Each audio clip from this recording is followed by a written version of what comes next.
First to Canada for more on our breaking news. The coroner there completing the autopsy on the bodies of the teenagers who killed Australian man Lucas Fowler and two others. We'll bring in our correspondent Tim Avia. Tim, what did they find?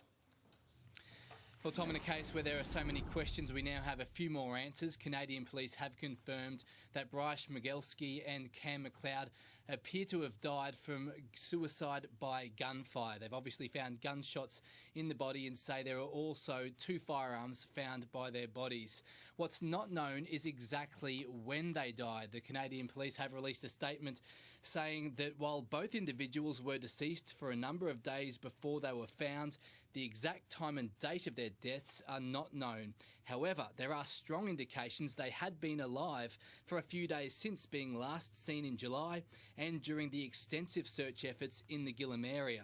Now, police are forensically examining the firearms found by their bodies to determine if they were the murder weapons used in the homicides of Lucas Fowler and his girlfriend China Deese and also, Leonard Dick. China Deese's brother spoke to the Today Show as all this news came through, saying despite this new information, they still have no idea about the accused killer's motives. They were kind of just perfect for each other, both very nice, so it's kind of hard to digest, you know, what all happened to such nice people. Now, police have wrapped up their search efforts in the Gillam area and they are now conducting an extensive assessment of all the evidence they've gathered in the hope they can bring more clarity to this investigation.